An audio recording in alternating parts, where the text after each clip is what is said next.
Okay, so welcome everyone to the debate for today. So I'm glad to see a number of people, especially boys, really interested in this. Thank you very much. Okay, so a very brief introduction before we go through. I leave the floor to you all, and let's get started.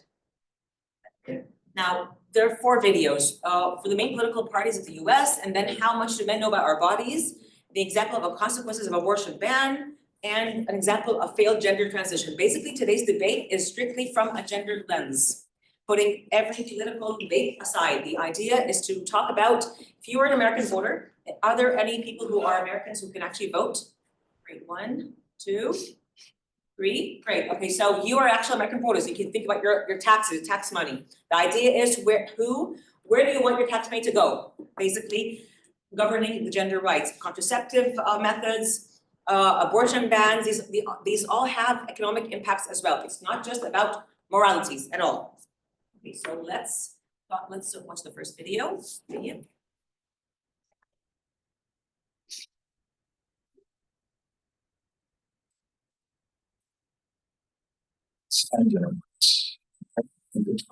U.S. political parties.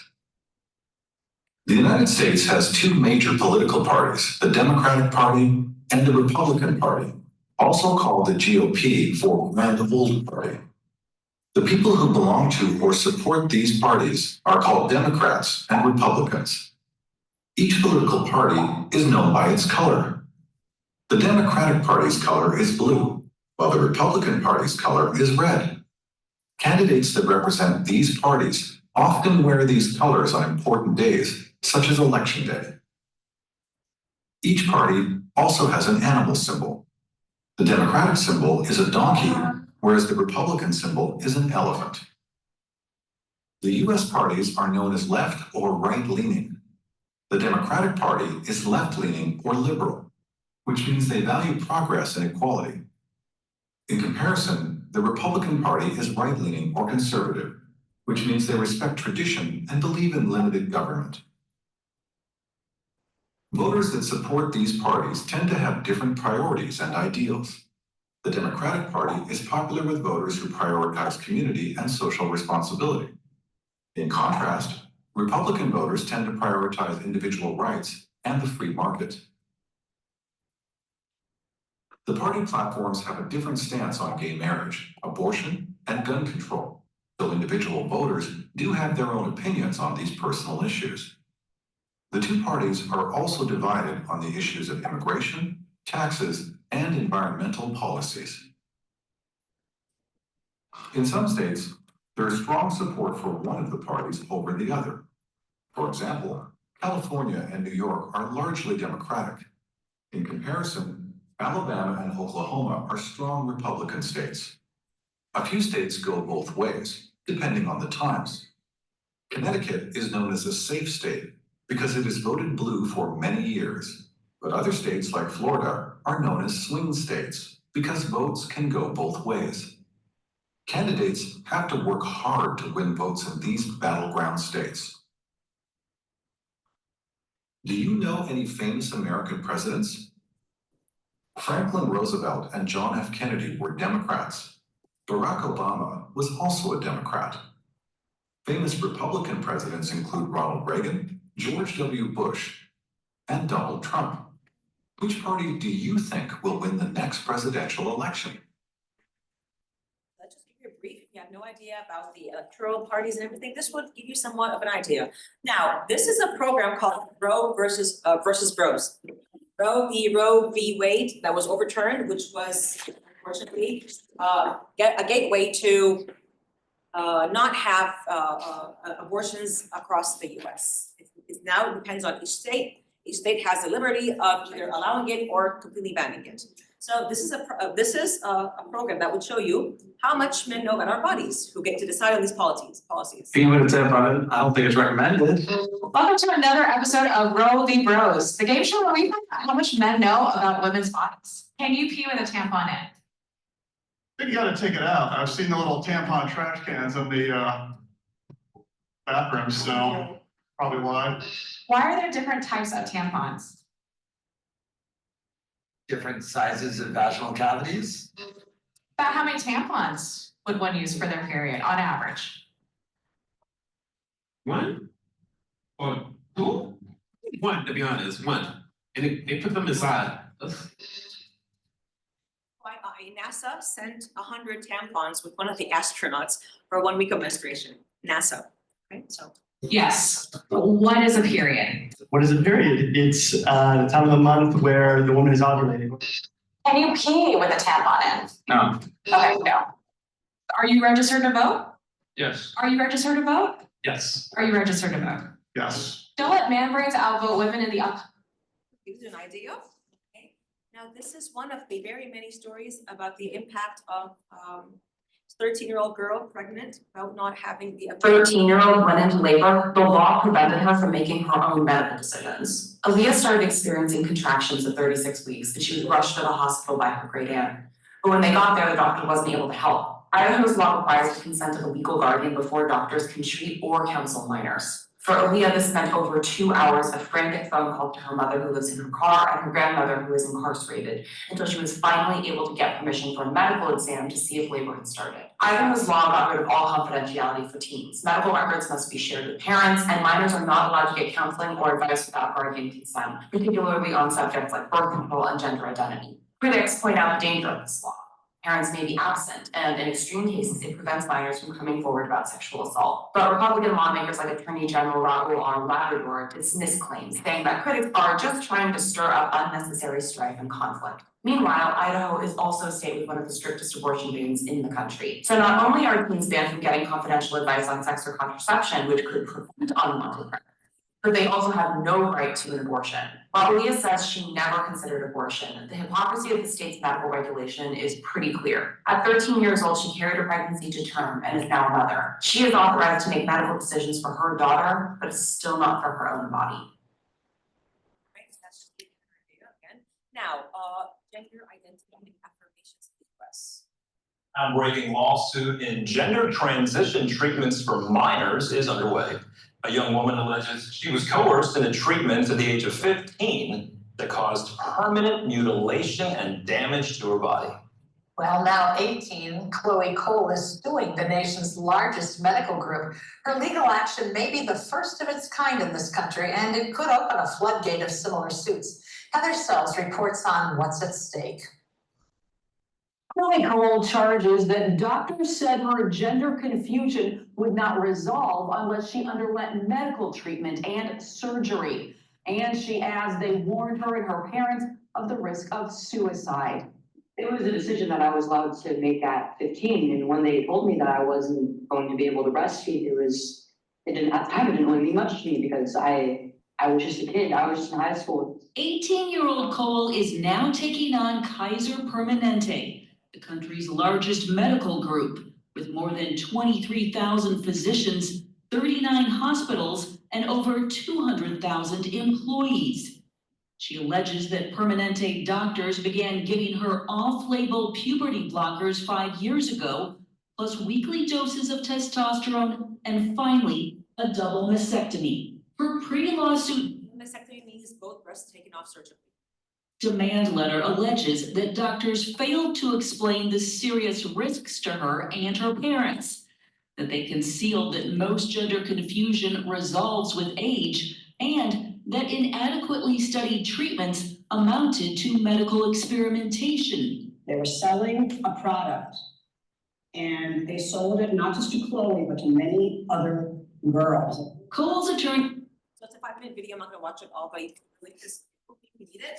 It just tells you the other side of the Democratic Party, for example, who support abortion bans. Okay.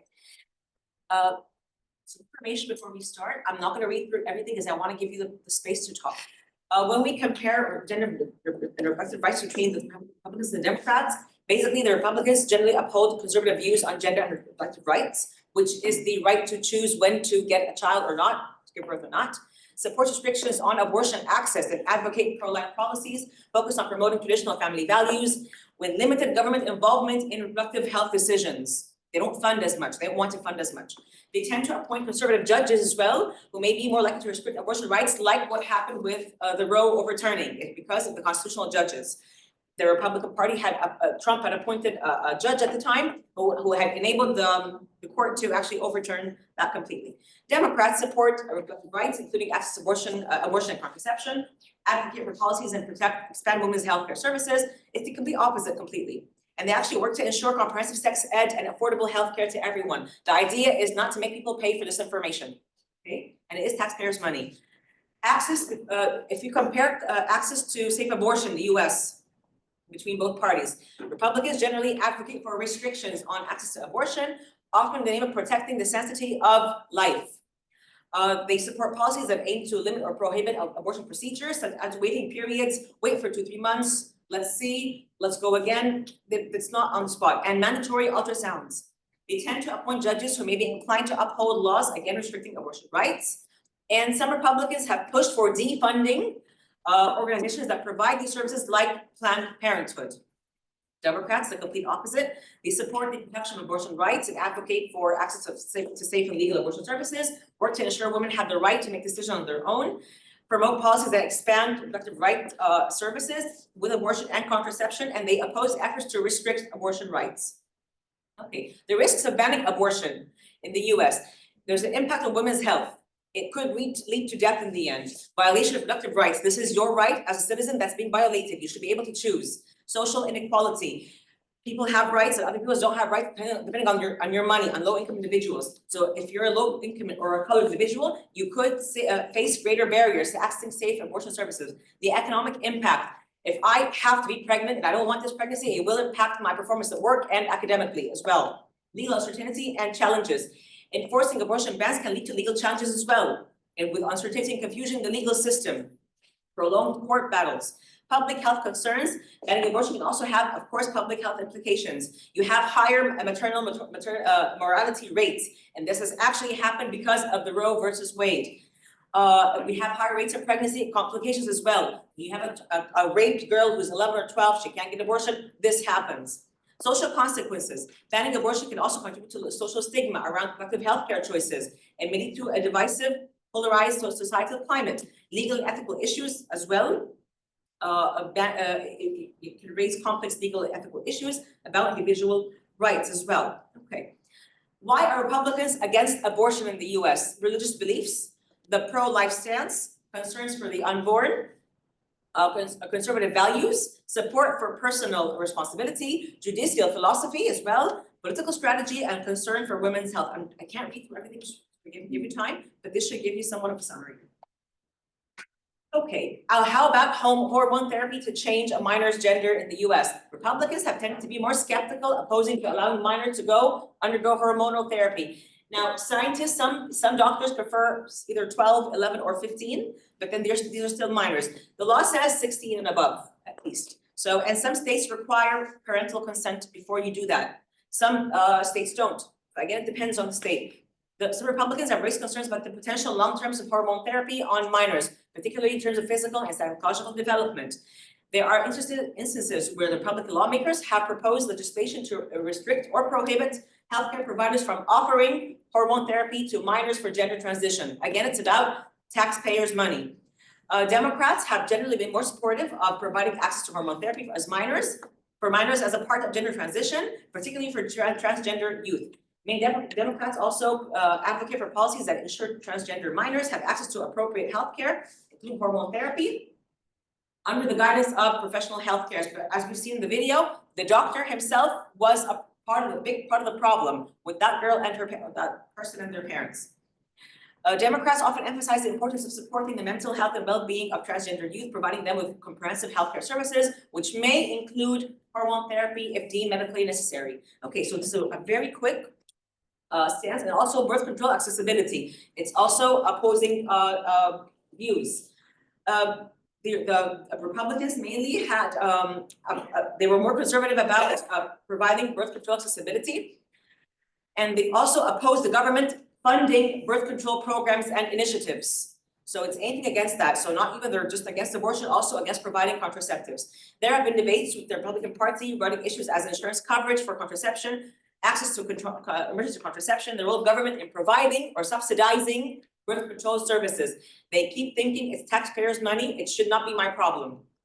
Some Republicans have advocated for policies and prioritized religious freedom and conscience exemptions for individuals in organizations opposed to certain forms of birth control on religious or moral grounds. Democrats have generally been supportive of improving access to birth control and promoting reproductive rights. They have advocated for policies that expand access to affordable contraception and increase insurance coverage for birth control and support initiatives aimed at reducing unintended pregnancies. As you can see, the difference is quite clear between both parties. And now I give you the floor. I just ask you to say your name when you start, just so we can put the name down. Okay? Who wants to start? Who wants to start? Yes or no? Which side would you vote for and why? Habib, yes.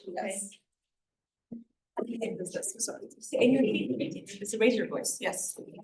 Okay, hi, I'm Habiba, and I believe that the decision is kind of obvious if you are a woman and you have experienced life as a woman your whole life. You should have, we're not saying that you should, I'm not saying that you should support abortion because of your religious belief. I believe that it should be the woman's choice.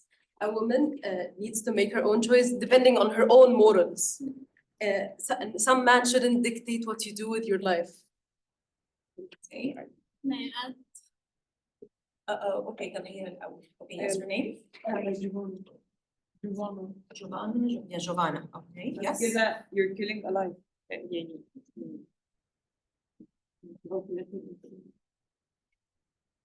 Okay, yes, You seem to make an unsubstantiated the name? Ammar. Ammar, okay. Well, when you say abortion is killing a life, you're making an unsubstantiated claim. You're assuming already in a fetus meets the definition for life that's relevant, where it's wrong to kill a fetus. But I mean, I'm not supposed to argument automatically, but so you would have to expand as to why it's a life and why it's relevant. Because, for example, animals are alive, bardo. That's unless you're vegetarian. Someone who doesn't eat meat. But because if you value all lives indiscriminately, then you would also have to not kill animals. So you have to show why a fetus is first of all alive and how that's relevant to the issue. Because you also have to consider the life and rights of the woman carrying the fetus. So it's two lives, not just one life. Okay. All right, Noor, yes? I'm going to add to Habiba's point of view. My name is Noor first. I would actually like to add that the woman or the mother of the child has only the right or the choice, that she is the one going through the process from the very beginning. It's not even the man's choice inside. Because even if you have to give her a concern or like a consent that she has to go through abortion, it's not even her. It's hers. Okay, so it's her expenses, her life, her choice, so it should be her choice in the end. Okay, Yasmin, yes? My name is Yasmin Abdelaziz. So, Yasmin Abdelaziz, raise your voice because they can't hear you. okay. Yes. And so, I think there are two things in my mind, two options, two reasons for abortion. I feel the first one is if the fetus has a deformity or something, health issues which are threatening the mother's life, it's her right to abort. And the other thing, if it's outside the wedlock,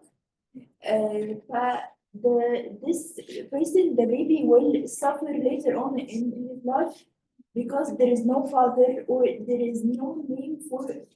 He doesn't know even know the name of his father, so he will go through mental issues, depression, or even might commit a suicide. So to avoid this, it's better for her, for the mother, and for him to abort. Okay, thank you, Yasmin. So basically, you're pro-choice. So you're the Democrat side. So there has to be a choice for these situations. Okay. Yes. Who had their hands up? Yes, first.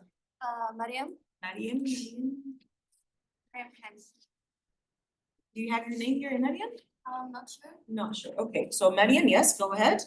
Actually, I believe that any abortion will happen anyway, either it is regulated or not. So by regulating abortion and making it possible for women, you are this way, you are avoiding the underground process of abortion that already exists. The unsafe. It's unsafe. So, second point is that, as she said, the born baby who have no father, no future, no financial support. So like we are bringing him into a miserable life. It's unfair to me. Yes. Mohanna, adding to your point, I believe the same as well. Abortion would happen either way, but I think as well it should depend on the context. So we were just discussing whether it's alive or not. So in my opinion, if it's already alive, then we should consider this part that it's already alive.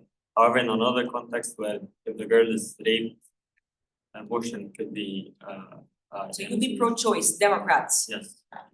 Okay, because of the instances of maybe it'll be a result of a rape or incest, for Yes, I example, wouldn't ban it completely, but it even though it's a life. yes, but it would depend on the context. Yes. Sarah, do you have your here, Sarah? Yes. Yes, Sarah, yes. Exactly, so I just want to point out a paradox that I see in the argument of pro-life of Republicans is that when they look at pro-life and the banning of abortion, they also do not look afterwards for the child when it's born, especially when I look at it from purely economic perspective. The US has really high percentage of inequality, right? And the free market stance of the Republicans, after the child was born, if the mother cannot take care of the child, and the taxations and her income, all of these taken into consideration, they won't care. So basically they're pro-life and that we don't want to kill a life, but will you take care of it? The old woman, the mother, is the only person who can determine if she can take care of this child or not. So it's very hypocritical and a paradox that I find continuously in the Republicans' argument. Okay, so in your argument, you'll be pro-choice because if you're a pro-life person, the government does not provide assistance or additional leeway for women who are forced to carry to term. Yes, exactly, or offer some sort of subsidy or a social program, welfare program, so that if you're pro-life, you should pro-life on all stands. Until the end. Exactly. Until the end. All right, fair enough. Yes. Okay, my name is not there, it's Hamid Sharif. I'm actually going to be balancing the argument a little bit. The assumption that men don't have a say in this, I think is false. Okay, Because at the end of the day, people who are not disabled, who are able-bodied, talk about legislation for people who are disabled. Women talk about rights for veterans, while most of veterans are men. That we live in society, we don't live in isolated tribes. So first of all, men have a right to talk about human life. This is a human condition. Pregnancy is a human condition. It happens to be by laws of biology that women carry children to term. But at the end of the day, it's part of the human condition that men are part of. That's number one. Number two, the assumption that it's men versus women negates and invalidates the fact that there are many pro-life women out there. In front of abortion clinics, there are plenty of women holding the signs. And it's not only the religious. I'm seeing an article now in American Magazine by Kelsey Hazard in 19th of October 2017. She is a woman, 29 years old, and an atheist. And she has an argument against abortion from a human rights perspective. In that case, I think in the argument, we negate women's voices against abortion, and we negate the voices of the non-religious who are pro-life. And the argument needs to be inclusive also. I agree with you. It's not about religious, it's part of the dealing. As a Republican, that's what they usually face their back against, pretty much. But of course, doesn't really, there are many pro-life women and pro-life And for atheists. example, there are LGBT for life because they feel that those aborted kids we could adopt. So in that case, the argument is very multifaceted, and the way it is pushed politically, it makes you it's either this or that. Exactly. So if you had the choice, who would you vote for? That's all I Just do. fine. I would go to just fine, not either. Independent, green. And that's actually a problem. Yeah, I know. Yes. The fact that we are locked in by This for that, it's true. So you would definitely go for the third choice, the independent choice. Okay, fair enough. Is that because, can I? Yeah, sure. Name? Hassan. Hassan. Is your name here? First page, yes. Yes. Because of the women's rights and abortion or for other reasons? I didn't hear your percent. I'm asking him if he would choose Yeah, he'll stand for you this got me issue there. or for other reasons. It's a whole package, because the idea that, of course, there's a platform because of Palestine genocide and Yeah, everything, exactly. but also because No, I agree. I choose because this side as well. anyway, even if the Gaza part was not there, even the environmental part is not there, you need to get out of the two, because it's not actually a choice. It's a Spartan oligarchy. It's like the duality, like a dual monarchs. It doesn't work. You need always to go for a third option at least to have democracy. So It goes anyway, against the democracy. It goes against the democracy to have, it's either or pretty much. It's not a choice. It's not a choice. It's a whole package for that. Okay. All right, yes. So when it comes to this election. Your name, I'm sorry. Oh, sorry, Isabella Peters. I think your name's here, yeah, okay, yep. When it comes to this election specifically, obviously the candidates have very opposing views. My main problem with Kamala Harris's abortion policies, I don't know if any of you saw, but there was an interview she did in the past week where she was saying that she will not accept any religious exemptions. So for example, a religious hospital who has been not allowing abortions because of their religious beliefs, because of the religious law, she said she's not going to give any exemptions. And my problem with this is that many people argue abortion is a right, but this is highly contested, whereas the constitutional right to practice our religion is in the basis of our country. So when it comes to this, I think that I would choose Trump, not necessarily because of either abortion's policy, but because of this specific issue. I think that it's harmful to our constitution and our democracy if she's going to not allow any exemptions. Like force a Catholic church, like a So church, Catholic like a Catholic hospitals- having a hospital. Like There are Catholic especially the hospitals. Catholic hospitals have been protesting this entire week because she said specifically she's not going to allow any exemptions. And that's not allowing them to practice their faith, and it's unconstitutional. Okay, so you would go with Trump, I already voted. Oh. But your problem is with Harris, she would force her ideology even on, in forgoing completely religious beliefs. Yes, I'm not necessarily like voting for the Republican cause, I'm voting against this because I think it's too radical. All right, yes, the section, yes. Name? Hassan? Hassan, is your name here Hassan? Yes. Is, but I'll write it down. Okay, go ahead, yeah, Hassan. I'd argue that as much as there's a constitutional right in a sense for religious freedom, there's also a constitutional right for freedom of choice and freedom there's freedom the issue with like religious hospitals, in my opinion, is that if you're living in a town that's highly religious, you don't really have there might be no options in your area other than religious hospitals, other than religious infrastructure. So I think the problem is more of an infrastructural issue. We need services that help people be able to make the choice and not be pressured by their environment. Because in a town where everyone's religious, you might be seen as an outcast for aborting your child and vice versa. Interesting point. So you would go with the Democrat side for that, because they would provide options that are not restricted to religion, even in towns and areas, and there are many. The same issue happened with race as well. It used to be way harder to vote if you're a person of color just because of your location. Thank you. Yes. Yes, I just want to ask. Name again, ma'am? Sorry, yes. I just want to ask you a question. I don't know if, but shouldn't the state not be intervening between the faith of a person, religion, and their practice as well? I mean, like, if in states where they have religious beliefs that are dominating them, I'm wondering, they would themselves have the choice of not having abortion. They don't have to have a law or somebody to tell them you do have this choice. If they are religious people, they won't undergo that. It just has to be a service that's for you, whether you undergo this or not. You know what I mean? Can I add to this? Because I've been trying to sorry, okay. say Your name? I'm Laila. It's not thinking of that, right? Okay. So being pro-choice does not mean pro-abortion. So what I think is that when you have the right to choose whatever you want to do. So I'm a woman, I'm a girl. I don't think I would want to have an abortion, but I don't want someone to tell me that I have to get an abortion, or if it's like vice versa.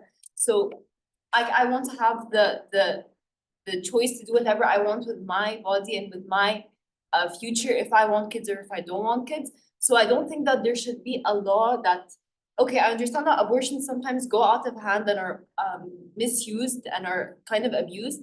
But at the same time, abortion laws are not just for an abortion. It's a whole package of care for women's bodies, and it's the whole, because miscarriages can go wrong, and then this is an issue also with miscarriages that it kind of contradicts. Actually, a very important point, exactly. The abortion ban, it's not only about the abortion, complications happen even if a woman is miscarrying or if the fetus is deformed, it's still against the state to provide care. And then the woman could potentially lose her life and the baby's life, even if it's a natural cause. So this is the issue with abortion laws and Roe v. Wade. Right? Can I add something? Sure, on what you said? A really important point that a lot of people here are ignoring: the woman's life. We're all talking about the fetus's life, the child's life. The woman is also alive, a life that has been existing for a while. So she should be in the equation. She's not. Her worth shouldn't just be tied that she's carrying a baby. Like, she should have the option to make her own choices for her, not for her baby. Just like, this is not a baby yet. Until it is born, it is not a baby yet, scientifically, it is not. It's debate scientifically, but okay. Like most. Haven't spoken, yes, yes. So Daria, I'm not in the list. Daria. Daria, okay. So probably, just to be honest, I will not vote for any of these sides, but actually I have more question debate to continue. Even though we care about the women's body, talking about abortion, it's still, what are the limits when women should supposed to have an abortion? So if it is uncontrolled, the women, I simply decide whatever I want. I would like to sleep, like I would like to do anything. So it is still, you should have responsibility and to be responsible for what you are doing, and not be able to freely and unconsciously and unrespectfully and doing whatever you want and sleep with everybody and don't caring at all. It's just not as me speaking that I'm against some specific cases, and but the woman should also be responsible for what she's doing. So if you were a voter, are you allowed, you would not vote again? Third point, okay, yes. Yeah. So I just wanted to, Ammar. Yeah, Ammar, okay. I just wanted to address a few points. So, Abdul Hamid, yeah, so your point is that it should be included in the discussion, but then, like, you haven't put a position for either for or against. I mean, whether whoever makes the argument for or against abortion shouldn't really matter. The sky is blue, whether I say it or whether a donkey says it. But I mean, I think that's it doesn't really address the main issue. It's more splitting around the edges. And also, Daria, so you said that people should be held accountable for their decisions and should be ultimately led responsible. So it seems like this argument is made out of wanting revenge for the woman who's wanted, because at the end of the day, like it's a fact that, like, this has happened. She's not pregnant. We should be looking to the future. I mean, okay, in the same vein, if someone is overdosing on a drug, we wouldn't save their life because you took the drug, you're responsible. No, I'm not talking about revenge. I'm speaking only just in the sense that not only we just should speaking about the women's body and what are they, but also about the probable future kid and what is the fetus, and you can hear the heartbeats in this certain point of like during the life, during the pregnancy and etc. But it is not me speaking about revenge, what you're doing like about after the abortion, but it's more what's because of this social atmosphere when everybody is claiming that we have our own choice, we have like everything we would like to do, anything we want, and it's still what are the limits? We still live in this state, so it's like still not responsibility, but you don't have only your rights, you should have your responsibility as a citizen, not speaking about like specific individual cases, but we always talk about our rights, but not our responsibilities to the society as well. Would you not say that responsibility for society is to help whoever is alive? Like as in if I know I can't afford to raise a child. But it's like important to provide what for kind of like a condition for you to like to be able to follow with this pregnancy and afterwards.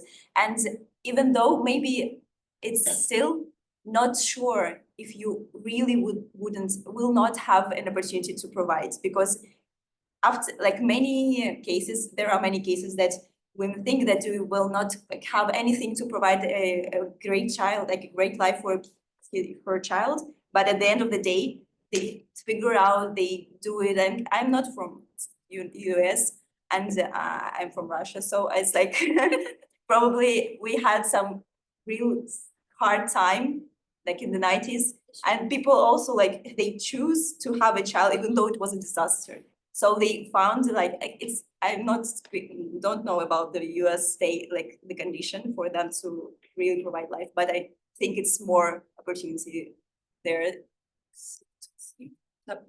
Yes, me, yes. Raise your voice. Add to my previous response. I think that I will right now I will apply the utilitarianism to this decision as it should be an ethical one. So this theme of utilitarianism focuses on the outcomes. So if we make laws to organize this process of abortion and let it go under the supervision of a hospital, you will avoid many harmful outcomes. So you're with regulating the process of abortion. Because if it's totally prohibited, the same reason exists, but the woman can try to make it with herself outside, and you might have very, very harmful outcomes. So unsafe, so you're against having, the only option would be unsafe abortions. It has to be against them. Okay, yes. Yes, so first I want to, Sorry, yes. I want to emphasize on the idea of the personal responsibility or citizen's responsibility. Be like your moral compass as a person should not be determined by the state. And the state should not be intervening between your relationship with yourself and your morals and what you believe in God, in terms of whether it's religious beliefs or either how many men you sleep with or what you do in your life. I don't think the state should determine this for you. That's first. Second, when we're talking about abortion bans, we have to also take into consideration how that would affect or reflect on different people. It would harm women who are in need more than women who have choices with their lives, how many kids they want to have, or they don't have kids at all. It does not affect these women as the same amount as it reflects women who can be in help or need. And the first example that I think is crucial to look at is rape. Rape is something that's there, and girls are victims of rape. But if we look at abortion bans, we should also take into consideration the vulnerable and how they will be affected. Who hasn't spoken on Maya? Please. It's so well known that girls or women are emotional by nature and sensitive. So she will not go for abortion unless she's subjected to something not good or she wanted to complete her pregnancy and she killed her baby not out of nowhere again. Sure, she has a point, or she has she can't complete or she can't bring up a baby, and it's so well known that the majority of women who go for abortion because of rape or because of harassment. So abortion should be there. It should be a choice for women, especially if she completed the pregnancy. At the end, they name the baby because when with the name of her father or with the name. That happens in Egypt. That happens in Egypt. Okay, it's not ethical for a baby and for women to not just accept that. Is that the idea of women having an abortion? It's already an emotional process to choose to kill a baby. It's not the easiest thing. So therefore, being a choice will not make it easy as it is unless she actually has to go through an abortion. That's correct. Yes. Yes. I'd like to add that it's not a black and white issue in abortion. It's not Trump versus Harris. It's not life versus no life. When it comes to things like a person who is irresponsible and wants an abortion for convenience versus a woman who is raped. And there are many people actually in both parties who can compromise. The idea of the democracy, of the contrast between blue and red is to compromise, especially when it comes to like states issues. Now that it is up to the states, we see things like abortion laws that are made up to a certain term. So once the baby has a heartbeat, then somebody might consider it a life. So we're not necessarily saying that Republicans say never abortion. Obviously, there are very emotional circumstances. A 12-year-old shouldn't have to go through a pregnancy. Or an abortion. Or an abortion. But this is the problem with the Republican Party. Yeah, they're not Because making there aren't any like street exactly, there aren't exceptions. So this is the problem with Trump, that there isn't the kind of like the line that there is no moderation. There is like either here in the blue party there is, oh yes, abortions all forever and like open abortions, and then in the red party it's very strict, no abortion. It's not so. What I'm telling you is that this is a misconception of the Republican Party. There are misconceptions with both parties. Some people think Democrats have no morals, they're having sex all the time. This is not true. The Republicans are not strictly religious old white men. My classmate was saying, like, there are many diverse, like America is a very diverse country, and even within these parties, very, very diverse values. But with abortion laws, it's never black and white. Now that it's up to the states after Roe v. Wade, there are some states, like Texas is crazy conservative. But look at all the other 49 states. You can go and get an abortion. If you can't get an abortion in this state, you drive a few hours and you get one here. So it's not necessarily a black and white issue that has to be very, very emotional. You can find compromise, and that's the goal of the US election. You guys, we have like 5 minutes, 5 minutes. Who haven't spoken? Why don't we create a balance for a very safe run for both parties? Why don't we? Why don't we create a balance between both? We really wish. We really wish. Yes. I just wanted to add that while the Republican Party and the Democratic Party might not be extreme all of the time, I think in this specific election with Trump versus Harris, it is very much it feels like a black and white issue. It's like voting for Justine is a vote for nobody, in my opinion. Voting for the guy who I forgot his name, but the point is that at this point it's more about picking whether you want abortions you want to allow abortion to full extent or ban them for because the thing is, like, even if the Republican Party on average supports abortion to an extent, then my problem is with Donald Trump himself and his policies, which are very anti-abortion. They're anti-Palestine, they're anti a lot of things that many Republicans might not necessarily be, but that's what the current situation is. And maybe, like I said, maybe in a European country with multiple parties, you could find a more well-rounded approach. Yeah. But that's just not how it is with this current political party. It's not the law, يعني it's not good enough. until we find like a balance, version of this law, we just might have considered what we have like and drive a little bit for like to another state. Okay, لغاية لما نلاقي law that protects both rights of women and the society. Like the society will also suffer from the consequence of like having babies without like financial support or like needs shelter or support. If you were to vote, which party would you vote for? I think Trump. Republican. Okay, yes. I think also I agree with this point when it comes to elections and the issue of abortion. It is, I will not say mass hysteria, but it's people don't look down at what happens, especially the fact that the US is the United States of America.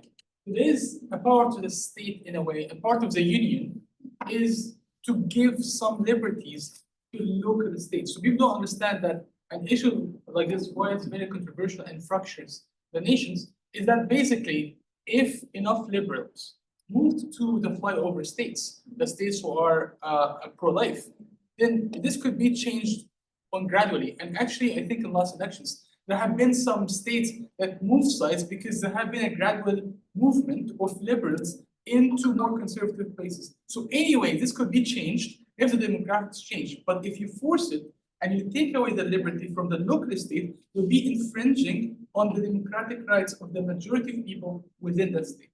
Thank you. Okay, last person, because I need to wrap it up. Well, I haven't spoken خالص يا حبيبي. Yes. I think the country shouldn't determine, or the state shouldn't determine if I want to have an abortion or not. The state shouldn't interfere between personal choices and personal choices. I think it's also about funding. It's about the main problem is funding. So if you don't have a law, or you have a law that taxes go in the middle, it's taxpayers' money. That's basically it. So, but you still think that it should not be the role of states to intervene, or I lose my body. Something I decide. No one addressed sex education or contraceptives in the Democratic campaign. We're all focusing on abortion. Let's take it a step back. If states already provided sex education for teenagers and contraceptives and like a healthy environment where they can actually prevent these pregnancies, it will all decrease. You will not have a need for that many abortions. So What the kind issue will of- not be. No, it's okay. What kind of like also the limits of this sex education? So you should don't have a sex, like you should get education, a lot of sex, and like so don't care about your responsibility, and like you can sleep and you can do an abortion. So it's like also some like moral limits to this choice. No, it is still at the extreme, another extreme. So you should have an education, but it should be kind of education about so you should be kind of like responsible for your own body. You're not only like. But there isn't any education, so there So has there to should be some be sort of. There are like a lot of education that is like it's extreme education. Again, it's about paid education, the idea that we're going to fund these programs. The Republican Party has a problem with the funding of contraceptives, funding of sex ed programs.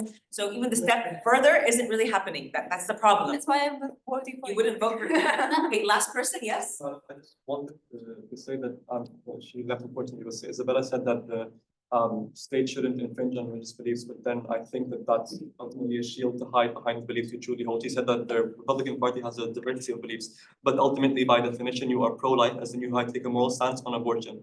But the issue with that is that the definitions of life and morality are so subjective, you cannot enforce a nationwide policy. It's very subjective. The idea of having a choice is what's important. Okay, thank you very much for coming today. I really appreciate it. Really happy to see all, especially the boys, really happy to see boys interested. Actually, thank you very much. And if you need the slides, let me know now. And I'll send you. It's not kind of touching. 1 hour and a half. So slides.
Guys, did I see a question? What about?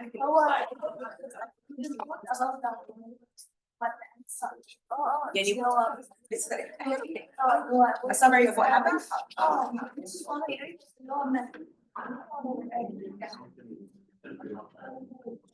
That's all. Thank you.